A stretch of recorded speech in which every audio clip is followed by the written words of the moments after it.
Hello students, welcome once again in Sundar सस classes. तो students, आज हम एक नई सीरीज शुरू कर रहे हैं हमारी, और वो सीरीज हमारी है चेंज ऑफ नरेशन की। देखिए स्टूडेंट्स, चेंज ऑफ नरेशन, जिसको डायरेक्ट और इनडायरेक्ट स्पीच ही बोलते हैं, एक बहुत ही कॉमन टॉपिक है। और स्टूडेंट्स जो है, आप इस टॉपिक को आई थिंक क्लास 7 और 8 से आप इसको पढ़ना शुरू कर देते हैं। उसके बाद भी बहुत सारे कन्फ्यूजन जो है वो स्टूडेंट्स के मन में रह जाते हैं। तो इस सीरीज के अंदर मैं आपको बिल्कुल आसान तरीके से, बहुत ही सिंपल तरीके से, चुटकियों में जो है मैं आपको सिखाऊंगा कि चेंज ऑफ नरेशन जो है वो आपने कैसे करनी है। बिल्कुल आराम से और बहुत ही हंसते हंसते जो है आप इस टॉपिक को आसानी से हल कर सकते हैं। तो चलिए सबसे पहले हम जान लेते हैं कि सबसे पहले इस बात को ही जानते हैं कि वास्तव में नरेशन होती क्या है और डायरेक्ट और इनडायरेक्ट स्पीच क्या होती है। सबसे पहले इसके बेसिक्स जो वर्ड है, इसके मीनिंग्स है, पहले हम उसके बारे में जान लेते हैं। तो चलिए स्टार्ट करते हैं हमारी आज की ये वीडियो।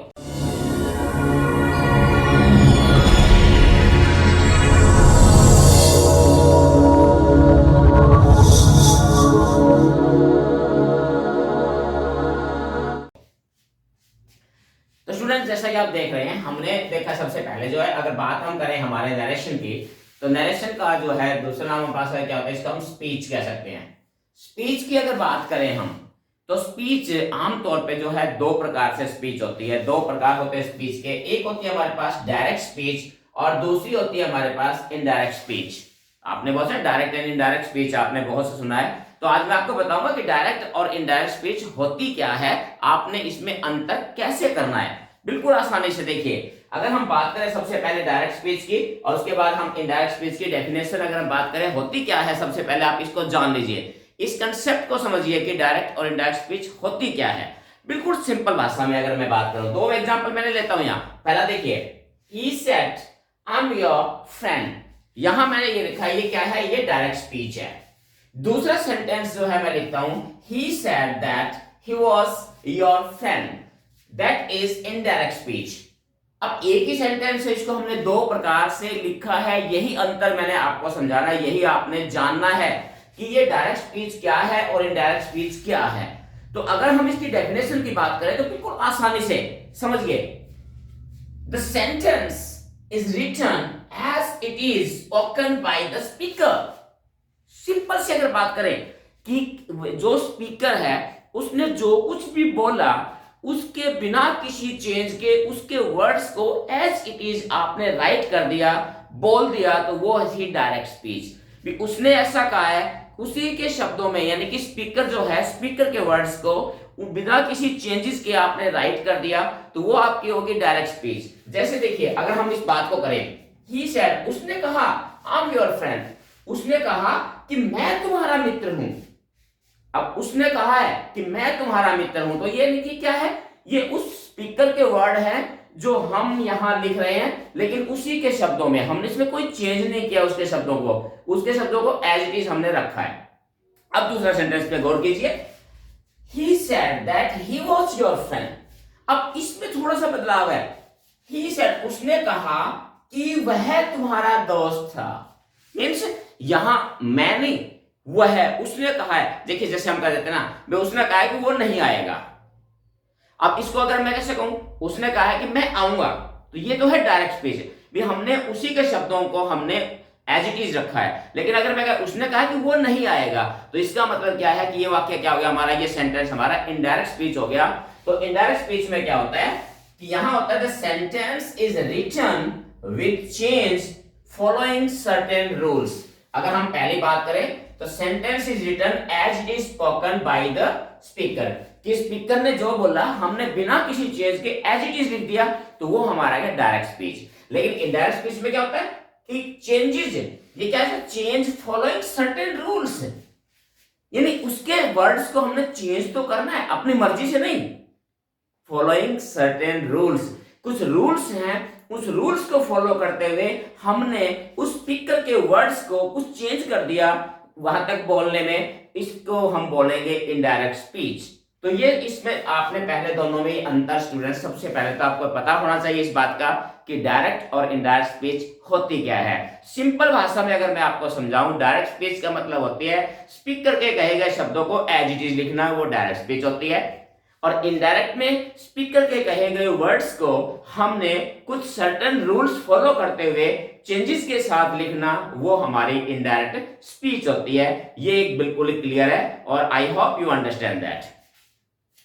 अब अगर हम बात करें थोड़ा सा इसमें आगे, देखिए मैं रूल आपको बताऊंगा लेकिन धीरे धीरे one by one step by step patience रखिए। और ये मेरा आपसे प्रॉमिस है कि अगर आप पूरी सीरीज देखते हो तो डायरेक्ट और इनडायरेक्ट से संबंधित या चेंज ऑफ नैरेशन से संबंधित आपका किसी प्रकार का डाउट जो है वो बिल्कुल भी नहीं रहेगा, ये प्रॉमिस है मेरा। तो अब देखिए इसमें अगर हम बात करें टू पार्ट ऑफ स्पीच, अब कोई भी हमारे पास जो स्पीच होती है उसके दो भाग होते हैं, हमेशा टू पार्ट्स होते हैं उसके। ये भी हमने ध्यान रखना है कि जब रूल पढ़ने से पहले पहला जो पार्ट होता है उसका नाम होता है रिपोर्टिंग वर्ब, दूसरा पार्ट होता है रिपोर्टेड स्पीच। थोड़ा सा कंफ्यूजन करने वाला है, दोनों है ये, तो थोड़ा सा इसको ध्यान रखना है। एक में है रिपोर्टिंग वर्ब, दूसरे में reported speech. Reporting verb part of a sentence outside the inverted commas, कि जो पार्ट सेंटेंस का इन्वर्टेड कॉमा से बाहर होता है वो हमारा रिपोर्टिंग वर्ब होती है। और रिपोर्टेड स्पीच में part of a sentence inside inverted commas, कि जो पार्ट सेंटेंस का इन्वर्टेड कॉमास के इनसाइड होता है, अंदर होता है, that part of sentence is called reported speech, reporting verb and reported speech. तो ये भी दोनों में आपने ध्यान रखना है, ये अंतर जो है बहुत आपने ध्यान रखना है। इसको शॉर्ट फॉर्म के अंदर अगर मैं बार बार आगे हम यूज करेंगे इसको, जैसे इसको हम RV या इसको हम RS के रूप में, रिपोर्टिंग वर्ब रिपोर्टेड स्पीच, क्योंकि जैसे जैसे हमारी वीडियो जाके सीरीज बढ़ेगी तो हम इसका शॉर्ट फॉर्म इसकी यूज करेंगे। तो आपने इस चीज का ध्यान रखना है कि V means reporting verb. Reporting verb is the part of a sentence that is remains outside the inverted commas. Reported speech is the part of that sentence, that part of a sentence that remains inside the inverted commas. तो ये चीज आपने ध्यान, ये कुछ ऐसी देखिए, ये चीजें कुछ ऐसी बेसिक्स हैं कि जो आप नरेशन जो है शुरू करने से पहले ये आपको अच्छी तरीके से अंडरस्टैंडिंग होनी चाहिए। तो चलिए आगे हम इसके कुछ जनरल रूल्स हैं तो उसको हम देख लेते हैं। तो स्टूडेंट्स देखिए कुछ मैं जनरल आपको रूल्स जो है वो आपको बता रहा हूं मैं, तो उसको थोड़ा सा अपने ध्यान से रखना है कि कौन कौन से ऐसे जनरल रूल्स हैं जो बेसिक्स हैं, जो सबसे पहले हमें जिनको जानने की आवश्यकता है जब आप नरेशन चेंज का काम कर रहे हैं। तो जो बेसिक्स रूल्स है वो कौन कौन से हैं, जल्दी जल्दी से नजर मार लेते हैं, फटाफट ज्यादा समय नहीं लगाते। जनरल रूल्स के अंदर पहला रूल्स हमारा आता है क्या, कि commas and inverted commas are removed and that is used to connect the sentence in assertive sentence generally. सबसे कॉमन है कि जब आपने देखा कि डायरेक्ट स्पीच के अंदर इन्वर्टेड कॉमास और कॉमा होते हैं, तो सबसे पहला रूल आप जल्दी जल्दी देख लीजिए कि जब आप इनडायरेक्ट स्पीच में चेंज कर रहे हैं सेंटेंस को, तो you will have to remove all the commas and inverted commas. और जब आप दो सेंटेंस को, दोनों पार्ट्स को जोड़ते हैं तो कनेक्टर के रूप में या कंजक्शन के रूप में, खास तौर से अफर्मेटिव या असर्टिव सेंटेंसेस में आपने क्या करना है, दैट कंजक्शन का यूज आपने करना है, ध्यान रखना है। जल्दी से इसका एक एग्जांपल देख लीजिए। एग्जांपल जैसे द टीचर सेड, यहां देखिए कॉमा हमारे पास, यहां कॉमा लगा, यहां इन्वर्टेड कॉमा है, I will teach you narration today.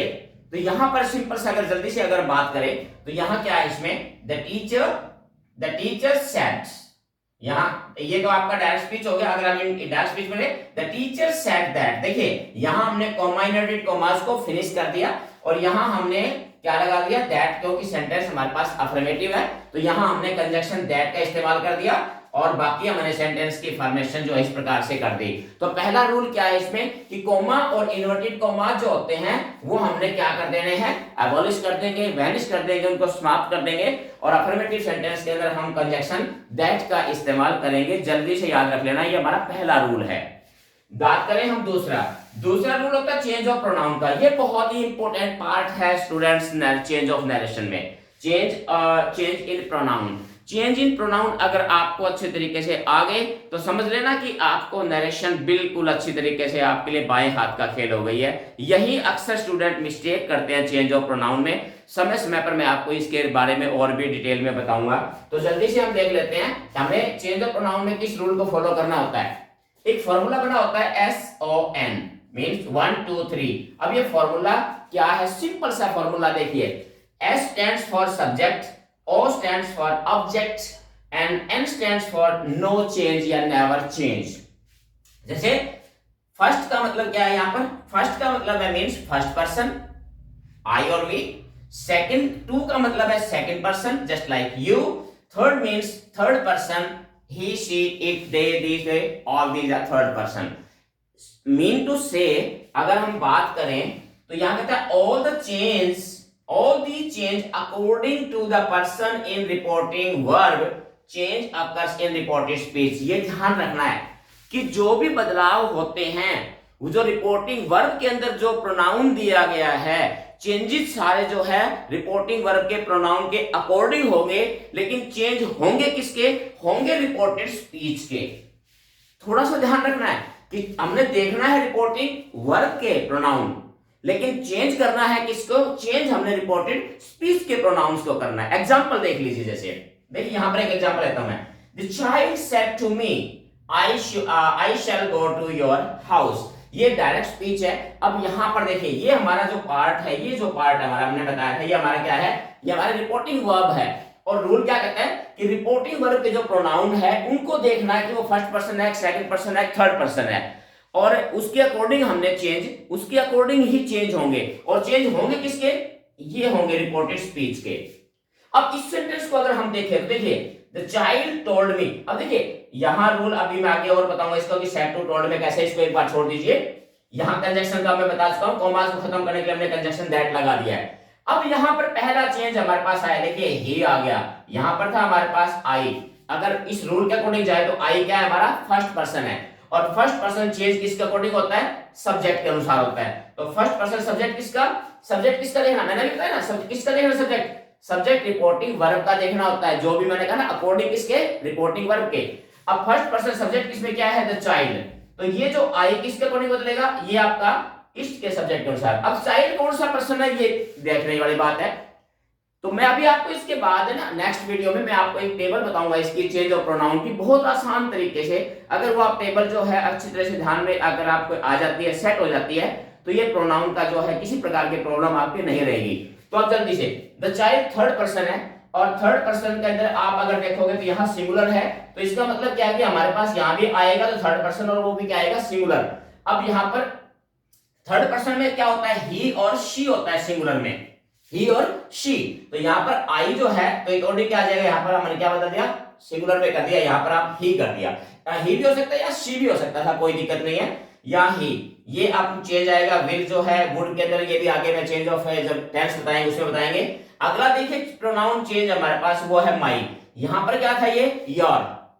अब योर कौन सा पर्सन है, योर अगर आप देखो तो सेकंड पर्सन है। सेकंड पर्सन का कौन सा केस है, ये ऑब्जेक्ट, सॉरी पॉजेसिव केस है, ध्यान रखना है। ये भी मैं आपको नेक्स्ट वीडियो के अंदर इसी के चेंज बताऊंगा और भी डिटेल में, तो उसमें आपका कंफ्यूजन और दूर हो जाएंगे। तो सेकंड पर्सन चेंज होता है हमारे ऑब्जेक्ट के अनुसार, और रिपोर्टिंग वर्ब का ऑब्जेक्ट है मी। मी कौन सा पर्सन है, फर्स्ट पर्सन है, तो फर्स्ट पर्सन का कौन सा केस, पॉजेसिव। फर्स्ट पर्सन होता है हमारे पास आई और वी। अब ये क्या है, सिंगुलर है, तो आई का पॉजेसिव क्या होता है, माई। तो यहां क्या किसमें बदल जाएगा, ये माई हाउस में। तो इस प्रकार से आपने चेंज ऑफ प्रोनाउन जो है वो आपने ये करने हैं। थोड़ा सा और जल्दी जल्दी देख लेते हैं। थोड़ा हमारा से और सेड, अगर आपके रिपोर्टिंग वर्ब के अंदर से और सेड है तो इसमें कोई चेंज आपने नहीं करना है। यानी से और सेड, जैसे हमने यहाँ के ना देखिए, यहाँ सेड टू को मैंने यहाँ टोल्ड में बदल दिया। अगर यहाँ पर से और सेड तो हमारा एज डी नो चेंज होता है। अगर से टू या सेड टू है तो किसमें, से टू बदल जाएगा टेल में, और सेड टू बदल जाएगा आपका टोल्ड में बदल जाएगा। ये ध्यान रखना है, से की जगह अगर सेज है तो यहाँ टेल्स में बदल जाएगा। ये भी आपने ध्यान रखना है इस चीज का। सिंगुलर में है, अगर सेज है तो टेल्स में, से टू है तो टेल में बदल जाएगा। इसके अलावा से और सेड चेंज इनटू आस्क या आस्क्ड कब बदलते हैं, ये बदलते हैं अगर सेंटेंस आपका इंट्रोगेटिव है तो वो इस चीज में चेंजेस आपने उसके अकॉर्डिंग करने हैं। तो स्टूडेंट्स आज का ये लेसन जरूर बताना मुझे कैसा लगा। तो आज के इस लेसन में सिर्फ मैं आपको इतना ही कराऊंगा। नेक्स्ट जो इसका पार्ट होगा उसमें मैं आपको एक, जो मैंने भी बताया आपको कि वो बहुत ही ज्यादा इंटरेस्टिंग और इससे भी ज्यादा महत्वपूर्ण जो है इंफॉर्मेशन मैं आपको देने वाला हूं। तो जरूर जो है कंटिन्यू आप करिए इस सीरीज को। तो स्टूडेंट्स आज के लिए इतना ही। Have a nice day. Thank you.